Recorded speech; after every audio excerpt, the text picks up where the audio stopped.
How do you start a podcast? This is it. I don't know. We're off. We're away. Hello, everybody. Welcome to Listen Able. It's a podcast that Dylan and I had the idea of starting, and it's funny to sit in the chair behind the microphone and have an idea actually turn into something. Yeah, it really is. We're super excited about it as well. And I think one of the things that I'm most excited about is I've had a disability my whole life. But guess who came up with the idea of a podcast because they wanted to learn more about a community they didn't know? Yeah, yours truly. That was you, Angus. And I love that because this podcast is about disability. It's about people with disability. It's about their families. It's about technologies to help people with disabilities. But it's not just for people with disabilities. No, it's the curiosity of myself, included. I hosted an event for you called Beyond Barriers, which is about getting rid of the prejudice that people have, an unconscious bias towards people in disability. And we'll talk more about unemployment and employment.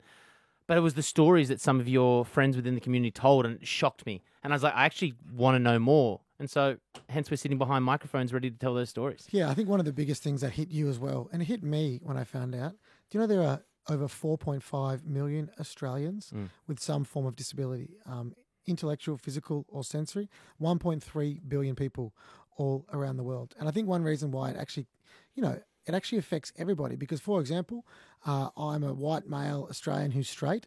I don't know what it's like to be gay. I don't know what it's like to be from an Asian country or whatever it is. But all those minority groups can and will be affected by disability. Mm-hmm. It's the only one that doesn't discriminate. It will touch you, if not you directly. It'll be your mum, your partner, your kids, you know what I mean? And I think it's so awesome to be able to educate everybody about it. And that's why we started Listen Able, baby! And it's time to meet our first guest. Hello. Would you like to introduce yourself to the Listen Able listeners? Hi, my name is Dylan Alcott. I'm an Australian tennis player, Paralympian, radio host, TV host. Author, best-selling author, and podcaster. Yeah, that's one of your... that's a dot of the T in the I's. What is your disability? My disability is I'm a paraplegic from birth. I was born with a tumour wrapped around my spinal cord that was cut out when I was only a couple of days old.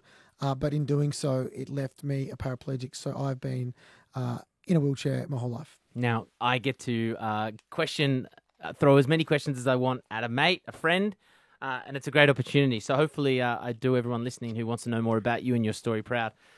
First of all, like I said, I'm quite ignorant to the community, and that's why we did this podcast. Can you tell me the difference between paraplegic and quadriplegic?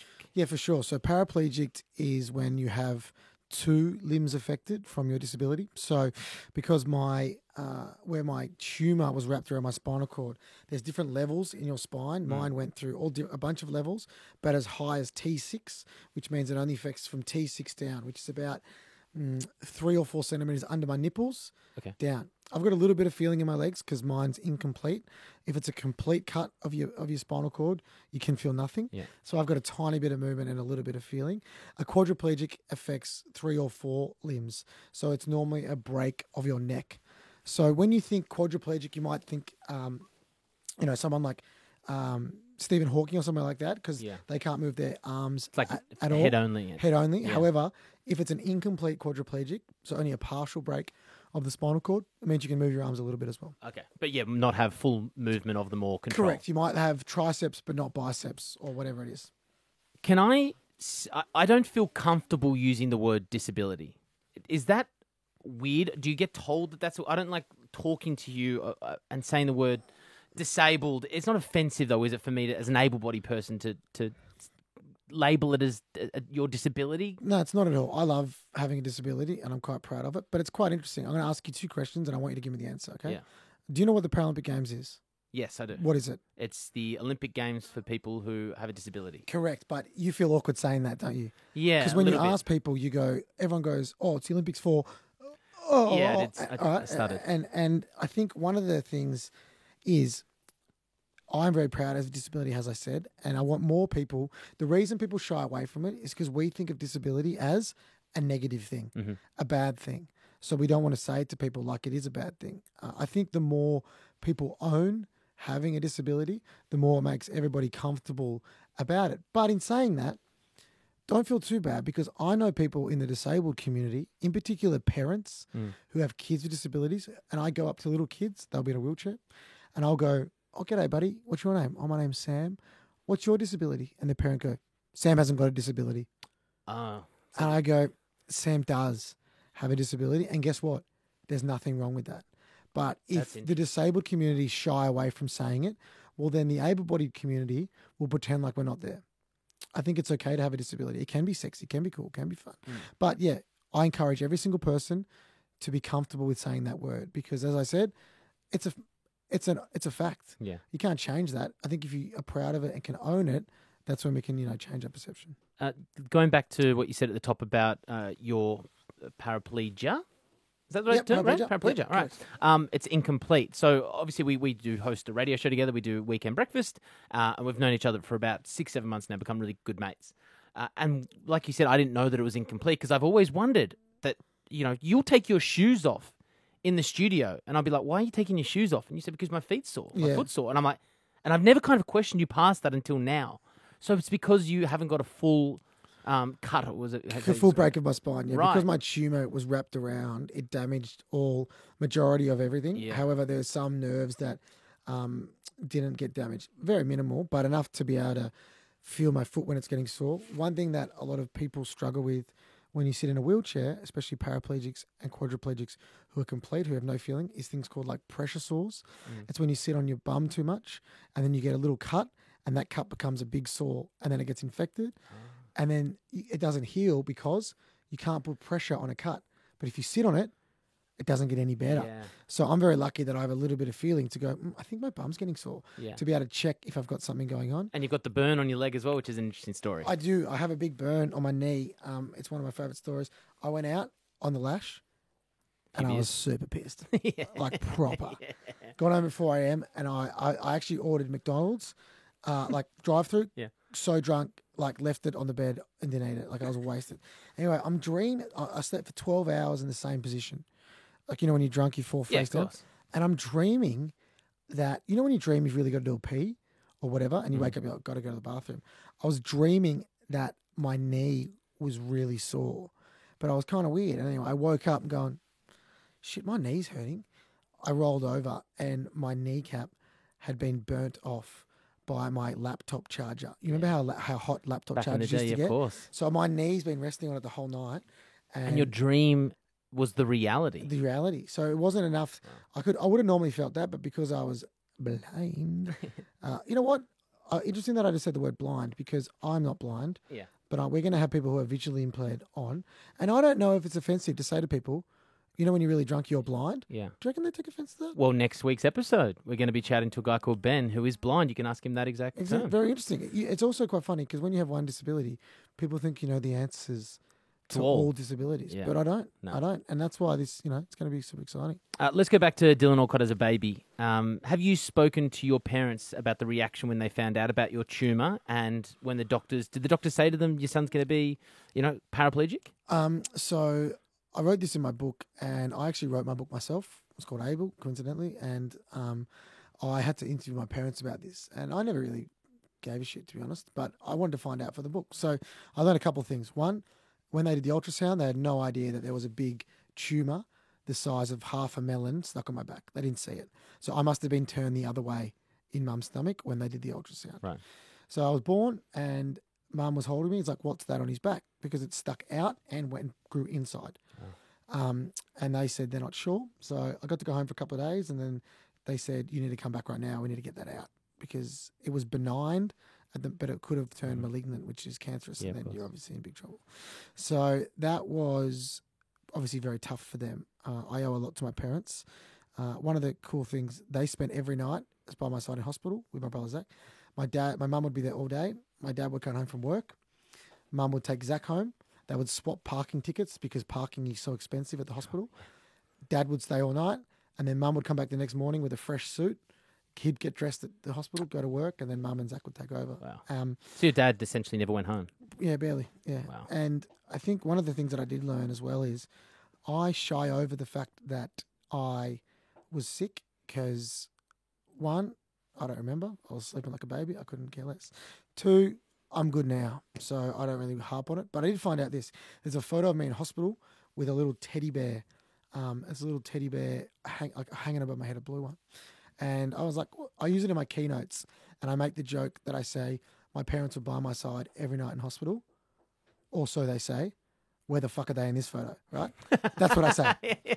And then my dad goes, my dad actually goes, mate, the story behind that photo is you blew up with this infection. You got huge. And like my face blew up, my back blew up, my legs blew up. And they called the lady that saved my life, Miss Elizabeth Lewis. And they said, something's happened, an infection or reflux.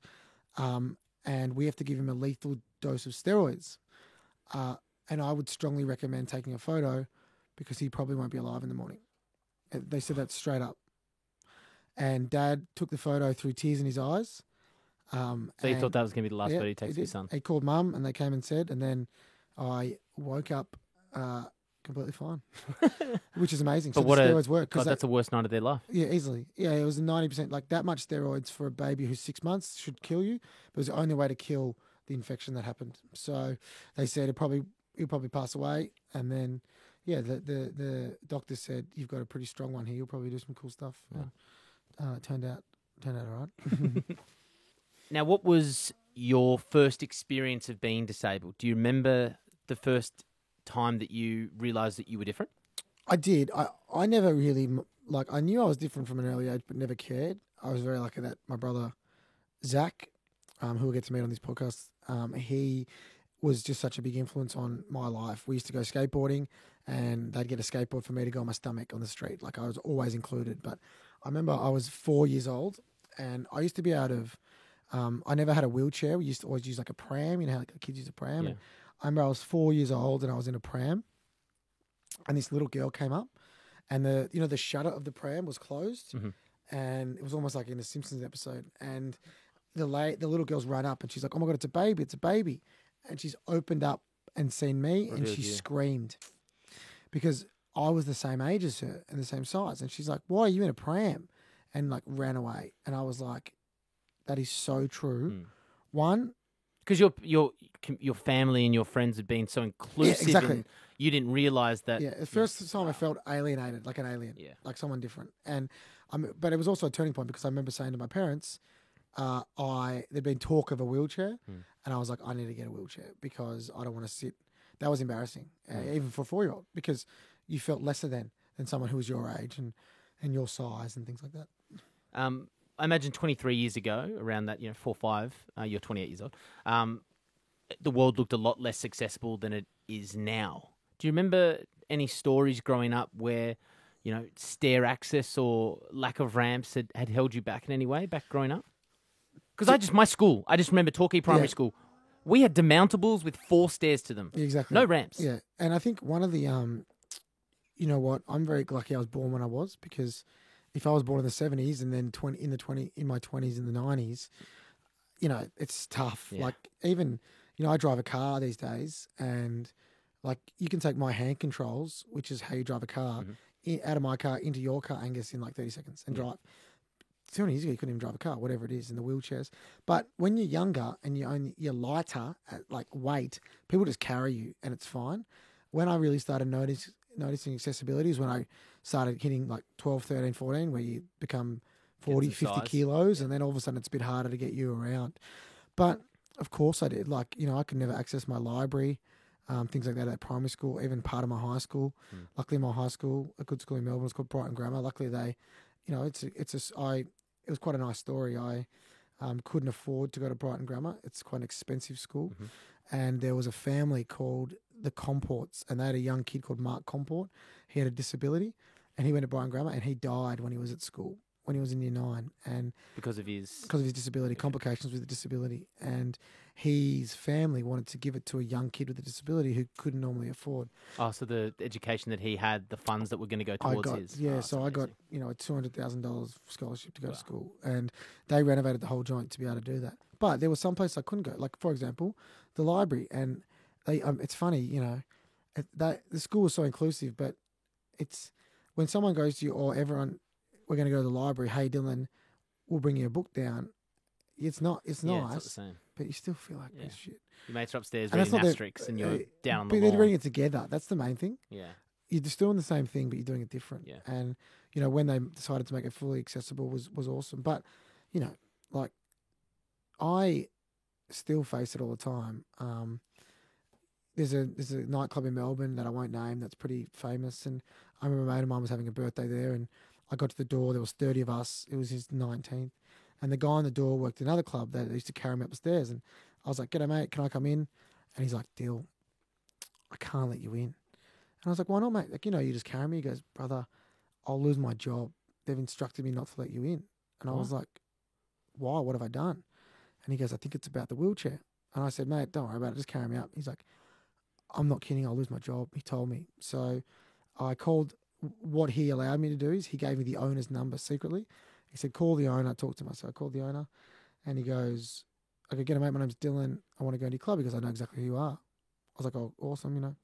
Can I come in?" By this stage, I'm just are you a tennis player? Are you an athlete? No. Okay. Well, I'd won a gold medal playing wheelchair basketball. Okay, but I was 19, but no but one the knew streets I was. doesn't know that. Yeah. No, he didn't know. I wasn't famous. He Yeah. just knew me because I was, used to go Of out a bit. And he goes, I was like, "I want to go into your club." He goes, "You can't come in." I said, "Why not? I'm just like every other person." He goes, "You're not a person. You're a fucking fire hazard, and you can't come in my club." And hang up, right? And I still have faced things like that every day, and I'm the famous one they know.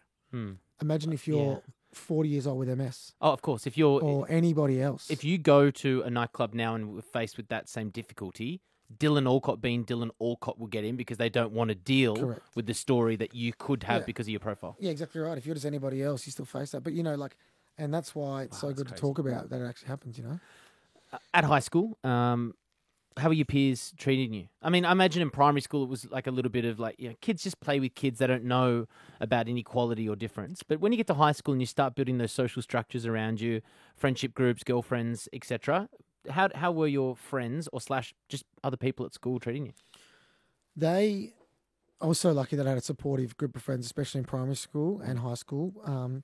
I am you're a product of the people that you associate with, family, friends, and I believe that. And I have the best people around me that never left me out. But there was 2 years of my life that I was pretty touch and go with my mental health. I got bullied immensely about my disability. People used to call me the cripple or the spastic every time I went anywhere, in the classroom, to a party, whatever. And it killed me, it really did. Literally, I was just, my life was over. And it was really tough, like those words hurt, and they're words that we all use still. And I struggle with. For example, I always pull people up when they go, "Mate, I dropped my coffee. I'm such a retard." Yeah, that terminology. Yeah, and it's important because it just slips in. It's like when people used to go, "Oh, that's gay." Yeah. Or whatever it is. And people still do. But You're a fag. People go, "Oh, why can't I say retard?" Or people go to me, "Cripple." Well, you are a cripple, aren't you? Well, why can't I call you cripple? Because you are. It's like, well, I actually am Dylan. You know what I mean? I'm going to call you a dickhead because you are. are. Exactly right, mate. But you know what? School was such a good breeding ground. There's two things about school. One, it worked for me because I was so lucky to be out there and I got supported. People often ask me, would you rather be born with a disability and not know what it's like to walk or whatever? Yeah. Or be 22 years old, have an accident, know what it's like to kick a footy, feel the sand between your toes, have sex standing up, whatever, and then lose it, right? It's an interesting question. I think it's a question that we're going to probably ask a lot in this podcast with future guests. And I can't answer because I don't know how it's like to walk, right? But I can tell you this. If you have an accident tomorrow, Angus, which you won't, but if you did, you have friends, family, a beautiful girlfriend, people around you that can help you through that. I tell you the hardest part about growing up with a disability, going to school and getting friends. Yeah, starting to make friends. Yeah, and because my friends would never leave me. But you've got that because, that was the hardest part. And that's why a lot of people that are born with their disabilities never make it have the lives they deserve to live because they don't have that social aspect because people alienate them. Because when you're kids, when you're 14, you got no idea what you're doing. And I bet you the kids that bullied me at school, who know who they are, will be listening to this or see me on TV when I talk about it and go, fuck, I feel bad about that. Yeah, of course. And I know that because they're 6'14", and if you are listening, don't feel bad about it. I know you didn't mean it, but it happened. You know what I mean? And it builds up the resilience that makes you the person that you are today. Yeah, for sure. Definitely. Let's talk about you for a second as a physical being. I only know you as, how tall are you in the chair? Sitting down, I'm probably like 157 centimeters if you stretch me out, 160 maybe. Yeah, but how tall were you meant to be if your legs Yeah. are working? This is so interesting. So my arm span is about 191 centimeters. So And they say that that's 6'3", 6'3" and a half, yeah, 6'4". you're a big boy. Yeah, and my brother Zach's about 6'3". Yeah. One thing that I've got bigger features than Zach, bigger hands, like bigger shoulders. I think I would have been pretty large. Yeah, big boy. Huge dick. No.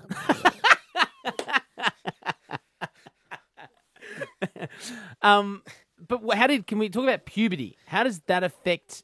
Does that affect you differently? Yeah, for sure. Like obviously my legs are shorter, so they didn't develop as much. I got pretty normal sized feet considering. Is that just like muscular atrophy or whatever it is? Like because you don't use them? Well, no, that's like the actual length. So the muscular atrophy is when your muscles waste away. Yeah. That is because you don't use them. Do you know the best thing? One of the best things that ever happened to me was, Angus? What's that? I was so obese as a kid. I was fat as. Were you? Oh yeah, baby. Wow. Have you not seen this? I was like pushing 90 kegs. I'm fat as. Big boy. But because that, my legs were fat, right? Of course, because they still got to be stored. So now they've wasted, but they're still normal width because of how fat they were. How good's that? Yeah, And right. now that I'm in my prime, Yeah. 28, still looking, Looking normal. all right. Yeah. Looking good. But yeah, I would have been a big unit, I think, and but it's great because long levers, long arms helps you with shooting a basketball, Yeah. pushing a wheelchair, Reaching for tennis. playing ball. tennis. Yeah. Correct. It really helped me. Curiosity from me. Do you get frustrated by able-bodied people, aka myself, being lazy? No, Like because, not using my legs? Yeah. No, I tell you, the only one I get frustrated with is when you go to use an elevator and there's 10 people waiting for it who don't have bags on them, can walk, yet look at you, and most time people let you go first. But there's been a few where they're like, "Oh, I've been here first. I'm just going to use it." Oh, they use it like a line, as in, I you're was like- here first. Okay. and you're like, Take a ticket. There is nothing wrong with you. Use your legs. However, I tell you what else I can be, Angus. Even though I've done just because it takes more effort to push a wheelchair. That doesn't mean you can't be lazy. Do you know what I mean? Like I love sitting on the couch and being lazy sometimes and things like that. But I don't. I tell you what I don't. I wouldn't say I think that you're being lazy. I tell you what I don't get. I don't get envious. Oh. So I don't ever. Honestly, there's not one time that I ever go, I wish I could do that. Maybe a bit when I was younger, like I would love to have, kicked the 40 with my brother Zach or whatever. But I don't. I honestly don't. It doesn't even cross my mind. Interesting. Hey, let's talk about positives for a second. We've talked about the bullying. We've talked about some of the pressures of not being able to get library books. Being in a wheelchair, being paraplegic, what are the positives? Teen years, really important, building those social structures up. Did you find that being in a wheelchair at any point growing up was a positive thing? Yeah, for sure. I mean, you can use. I think we as people, able-bodied or disabled, are incredibly good at using whatever they've got in their repertoire to benefit themselves or to further themselves. And having a wheelchair is great, mate. You get heaps of free shit. I remember we used to go to movies at a place called Southland in Melbourne, get free movie tickets when everyone else used to pay. Really? Just because I was disabled. It was great. Well, they just gave you free tickets because they were nice people? Fuck yeah. It was Sweet. great. Amazing. Sympathy vote maybe, but you'll take it. And I tell you, once I got the hang of it, being in a wheelchair helped in the dating world. Okay. Now, this is something that we're definitely going to delve into a little bit later on, but how? Yeah, well, I think the one angle that I use is everybody wants to be different hair color, People want to stand out, be unique. out, different clothes, different everything. Of course. And I think if you capitalize on your difference, it separated you. Yes, some people are straight away going to strike you off as no, because they're just not into them. That's fine. That's like you might not like redheads or people with glasses. It's the same thing, and that's not being discriminatory. It's just like I'm just not Personal preference. I can't get aroused by that. No worries, or whatever it is. But for people that can, there's a point of difference there, and it's a conversation starter. But also, you're memorable. Yeah. Okay. So that's one thing. Hard to forget the guy who was charming in the wheelchair. Thank you very much. Yeah. So I think it did play a bit of a role. And we mentioned earlier that I hosted an event for you a little earlier this year called Remove the Barriers, which is about letting us recognise our unconscious bias towards people, employment and disability. Now, that was the catalyst for this podcast. We have mentioned that, but there was a story that you told at that event which had mine and like everyone in the room's jaws on the floor in shock and anger and a bit of frustration. And that was that story about you trying to get a job and the response from the employer. Can you tell that story? Yeah, employment is one of the toughest things for people with a disability to find. The unemployment rate is double for people with disabilities compared to able-bodied people. Only there are 4.5 million Australians with a disability. 54% of them can find a job. Hmm. That's gnarly. It's crazy. Super gnarly. And we need to change that, and it's because of unconscious bias and discrimination. But I was 19 at 20 at Melbourne Uni, and there was a brand ambassador role within the university. So I got to this place for a job interview, and I was like, it's pretty starey here, to be honest. Like, there's some downstairs offices, and anyway, I not ringing the doorbell. They kind of came down, saw that I was in a wheelchair. Remember, I wasn't anybody at this stage, so I didn't know.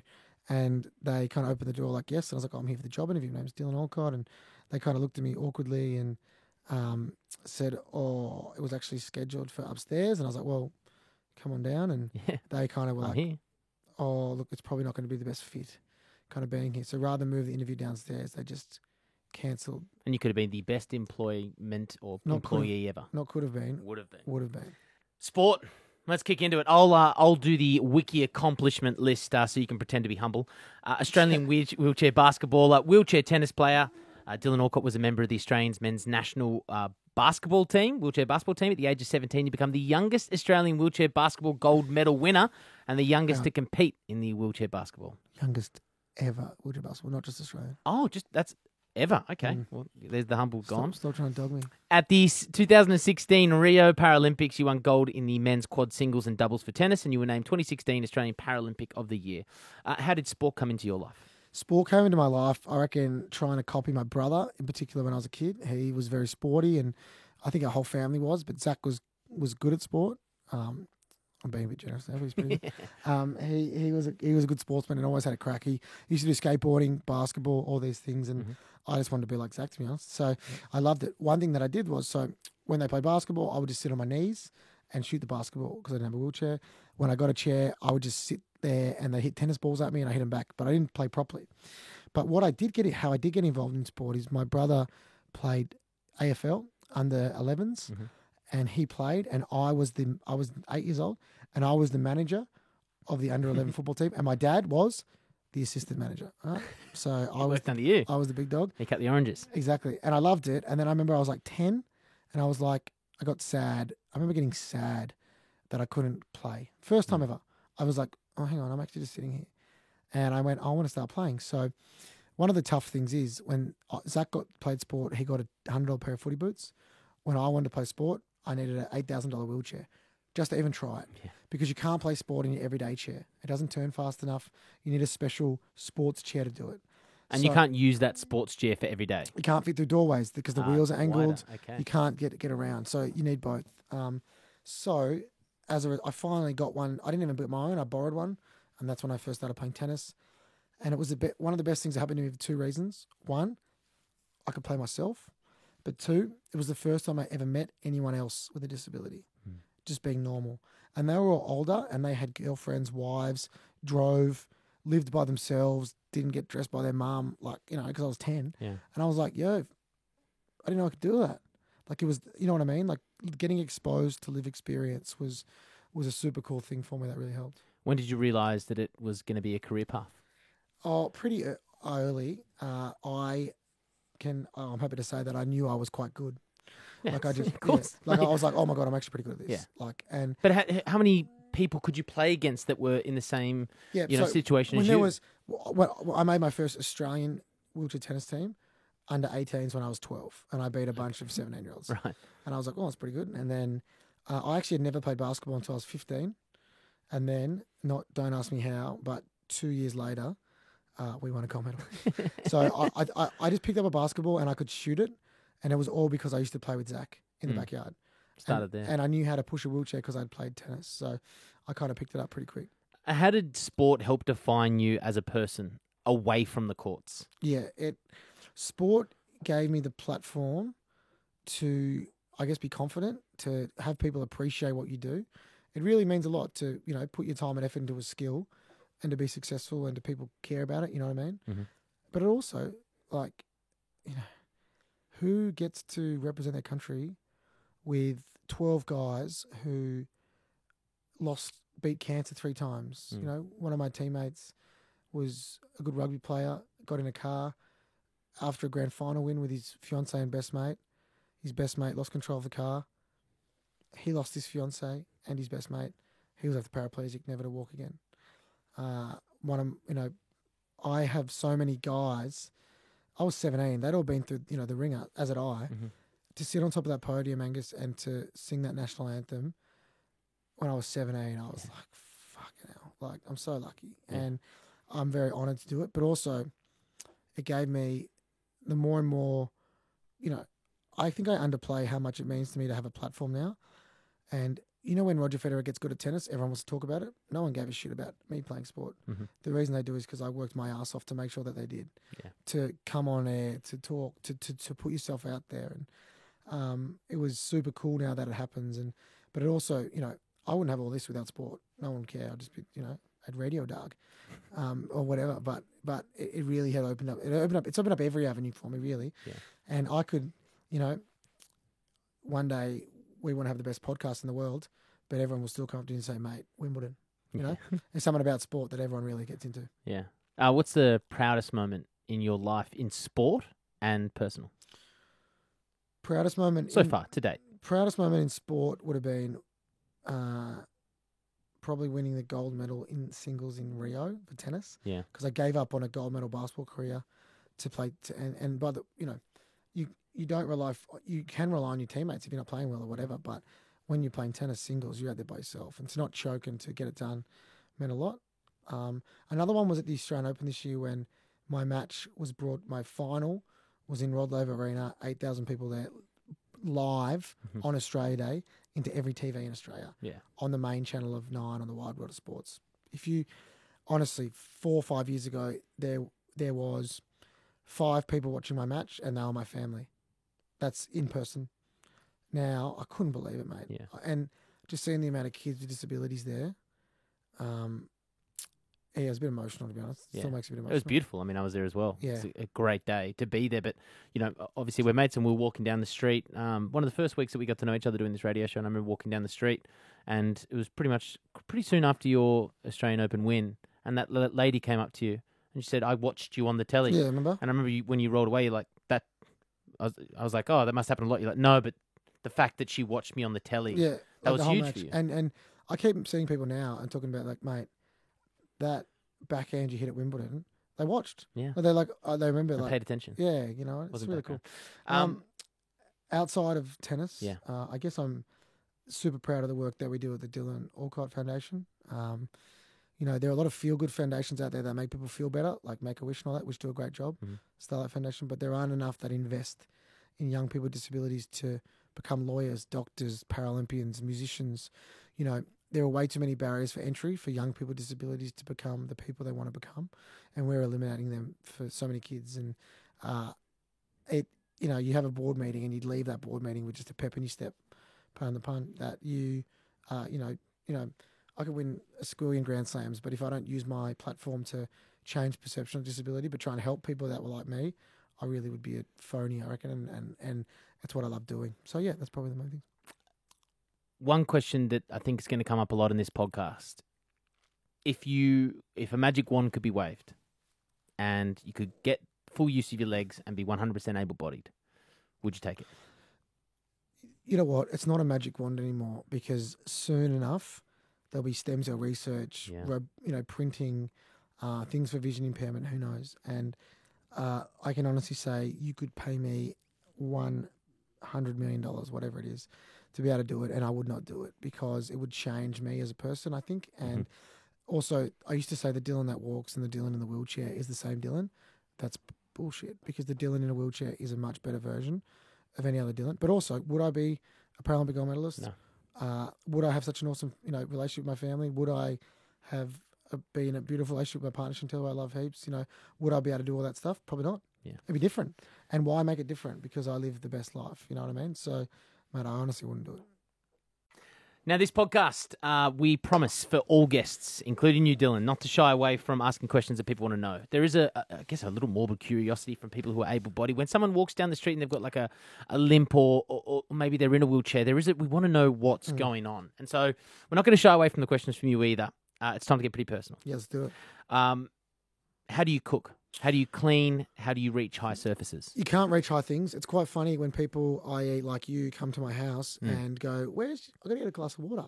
And everyone looks in the top cupboards. Yeah. I go, not up there, brother. I can't reach. I can cook and clean. It's obviously harder. I have two fears in life, Angus. One is at a music festival or out on the street that someone puts a cigarette in my eye. Because you're level. Because I'm level. That's one. Wow. Yeah. Second one, and the main one, and my brother Zach, and I'm sure Chantel and everyone that knows me say I'm using this as an excuse, but I'm not. It is dropping a hot pan or a thing of boiling water on my lap when I cook because I can't jump out of the way. Yeah. It's very scary. So what they do is when I have renovate my house one day, you can get kitchens that go up and down now, like on hydraulics. Oh, like this radio desk like is. this radio desk. Yeah. Right. You can get one of them. So yes, that is a cop out, but I don't cook as much as I probably should. Okay. Shout out to Uber Eats, sponsor the podcast. How do you drive? As I said, yeah, so I drive with my hands. So there's hand controls that are built into the car. Normal car. Yeah, so you get 2 bricks and a piece of string. And not any car, mate. You can go into any car. Yeah. So they're just poles that attach to the pedals inside the electronics. Boom. Has to be auto. Has to be auto because you can't use the clutch. Cool. That's the one thing. Yeah, Yeah. exactly right. So you use your hands, So kind of like left and right, pushing down brakes and I remember my accelerator? beautiful mum Reese used to say to Zach, 2 hands on the wheels, mate, 2 hands. And then I started teaching me, and she goes, 2 hands on the. I said, Mum, One hand on the wheel, Mum. one hand on the wheel, champion. Flying. You're always overseas or you're interstate. Can you take us through the process of boarding a plane? And maybe, if you want to, a recent story of prejudice that you came across. Yeah, flying's one of the toughest things you do because you lose your independence because they take your wheelchair off you because it doesn't fit down the aisle. So what you do is you get put in an aisle chair, you get taken to your seat. Which is a thin version of a chair, right? Exactly right. So and then when you have the long haul, they have to take you to the bathroom in that. Mm-hmm. So that's pretty, Also, the air hostess you have to bing, yeah, and that's really bad. and they bring their little chair out again Yeah, and they and wheel then you out and they whenever- wait for you. Yeah, and then when everyone's asleep in the aisle, you knock them over. It's really, but there's not much you can do about that. Yeah. It's kind of how it is. But airlines have monopolies on the market, don't they? Mm-hmm. They treat able-bodied passengers like shit sometimes. Of course. I've had a few things. One, I was flying about 18 months ago, and I was in road 10, and I said, "Do you have an aisle chair in case I have to go to the bathroom?" I was flying to Fiji. They said, "Yep." I got on. I've got to go to the bathroom. Oh, it's not policy to carry an aisle chair. We don't legally have to, so we choose not to. And they So you're said, sitting there busting to go to the toilet. so to feed they you said, I said, "What do you want me to do?" They said, "Well, we can either carry you, but they were young ladies who weighed like 50 kilos. You can go to the bathroom in your seat, or you can crawl." So I had to crawl You crawled down the aisle past passengers. 10 rows. Yeah, it was disgusting. Humiliating? Oh, it was one of the most degrading things I've ever done. But How do also they justify that? because the chair weighed 5 kilos. Right. Weight. Petrol weight. Wow.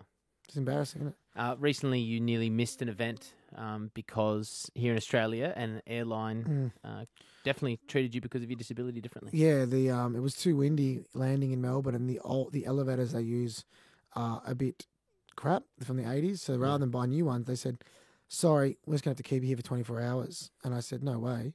And then I offered to crawl out, and I even signed a waiver, and they said, "Look, you're not a passenger, you're just discretionary." And then they got security. We were pretty calm. They wouldn't answer us if we were getting on and off because we would have made alternate plans. And there was also passengers who refused to get on until you did as well. So then they got security to escort us out. Because you were making a scene in Well, their even though we words. weren't, yeah. Yeah. Pretty disgusting. Yeah, well, And that's 2019. yeah. Again, to probably one of the more famous people with disabilities. Yeah. Imagine if you're not. Imagine if you're not Dylan Alcott, Kurt That's Fearnley. that's the disgusting part. Yeah. Can you shower yourself? Yep. So I shower. I just sit in a chair, like a plastic chair in the shower. Okay. People often ask me, do I sleep in my wheelchair or my bed? I get out of my wheelchair. People ask if I go for a swim, do I go in my wheelchair? That would be fucking rusty. You would drown. Yeah, and that would be heavy. That would be a big brick weight. Yes, that would suck. So no, I do all those things. I'm fully independent, so I don't need a carer in any way. Some people with higher level disabilities do need a carer, and looking forward to hearing more of those stories as well. How do you go to the toilet?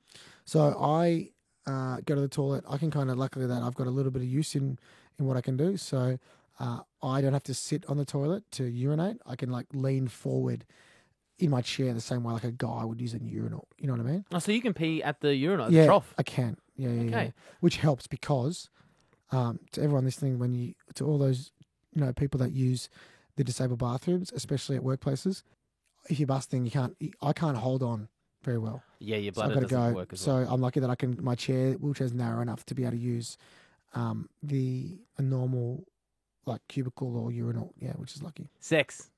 Is it possible? Yeah, so I am very lucky that I have a beautiful partner, Chantel, and we can have sex. So dating was the one thing I was most nervous about. I'm the most comfortable and less insecure I've ever been right now, which is great. It's the best feeling ever.